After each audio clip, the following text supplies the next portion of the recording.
Hello everyone. I had lots of questions about the lanyard that my son and I had built for LEGOLAND. And so what I thought I would do is do a little video recording of it to give you an idea of what we had done and how we created it. So we had a whole bunch of these minifigs on there, but you know, I'll take them off. I can show them to you a little bit later. But the idea was that I had this lanyard here, so you can see it's just a regular lanyard. And anyway, let's take this apart, and then you can have a look at what we did or how we created it. So, and it's actually just literally out of Lego bricks. So the idea was, I guess the main thing is to have some of these bricks that have holes in them, so that you can get your lanyard through there,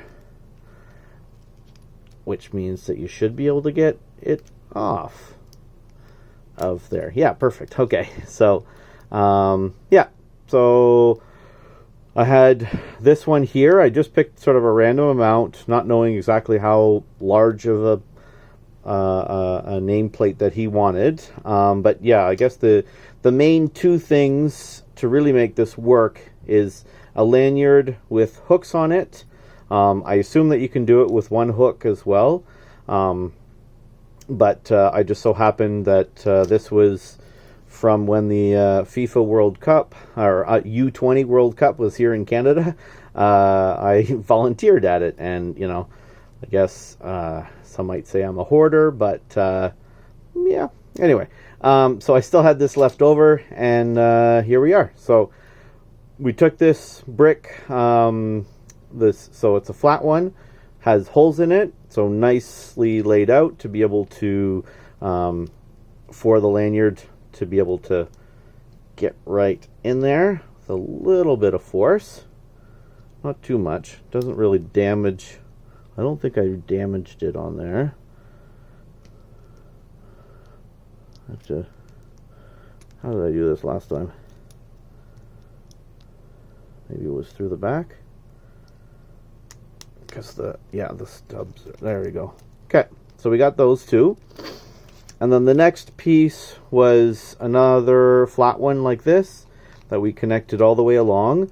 The main thing, because I didn't want to glue it, I wanted to make sure that there was enough, as many connection points as could possibly get with some of these. And so, you know, again, I took a nice big one so that he could put some accessories and not just the various figures that he was going to get, or that we were going to get throughout our time there. And so here's a few of the ones that we did get after our vacation. I had also brought another lanyard, which I'll show you in a second. But yeah, so there it is. So we've got this little piece that we put on the back, or put on there. And so I just took a few, you know, again, as many connections as possible so that we don't have anything breaking while we were exploring around the park. So there we are. There it is. Pretty sturdy. But again, when we got on to a ride, I had this Ziploc bag, or you know, that I just threw it in there, and if something broke off, then it was okay because it was in the bag and we didn't lose it. So yeah, a few extra things. We had a cat in one of my kits, some arrows, this little guy and this little guy we just used as like little seats for the guys or girls on here, or the other one was we just had it sort of sit and then they were able to stand. So yeah, that's it in terms of the different ones that so that was his that he had, and he walked around with that one. And then I can show you mine that I had quickly done up. Not as fancy, I guess, or not as secure, I would say, as his. So the thing about mine here was like it was all flat. Again, very simple lanyard here, but I didn't use the connections at the bottom. I just used a flat piece here with another, 1x1 or some 2x2s or 2x4s, sorry, flat 2x4 in there to give it some thickness. And then that would allow for the lanyard to go through here, and then I would just put that on there, and that was the lanyard. Pretty sturdy again, but and I can unclip this if I wanted to, or I just kept it there for now. And then again, putting it in the Ziploc bag during those rides. And then we had a couple seats for some minifigs.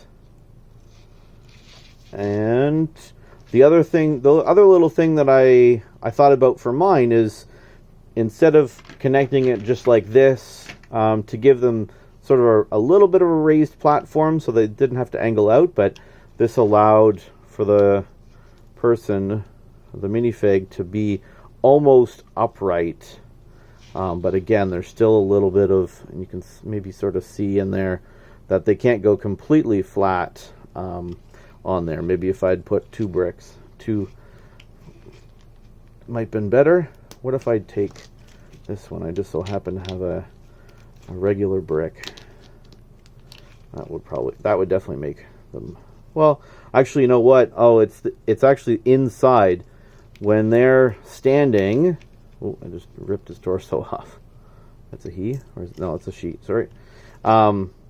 When they are standing, there is some the not able to get a full stud on the top part, on their, let's say, their butt, for lack of a better word, in terms of their anatomy. So when they connect, you can't go fully upright with them. So anyway, that was what I thought about for this one. And then yeah, we ended up with a really nice collection of some minifigs.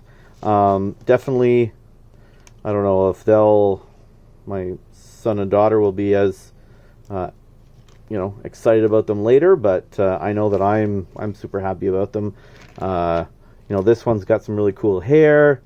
We got two police officers here because aunts and uncles are actually police officers. I was really excited that we got, I can't seem to find it now. Where'd it go? Oh, we got a pirate hat. This one is sort of a pirate themed almost, because we were there during Pirate Fest, so that was really cool. And yeah, and then this one, we definitely didn't want to say trade with this one, because we actually got a nice picture near the front with the history of minifigs, and this is one of the sort of early versions of it. So yeah, so again, thanks for watching, and if you have any other Lego questions, feel free to ask. And but yeah, happy building and happy Legoing, and enjoy your trip to Legoland. Thanks very much for watching. Bye.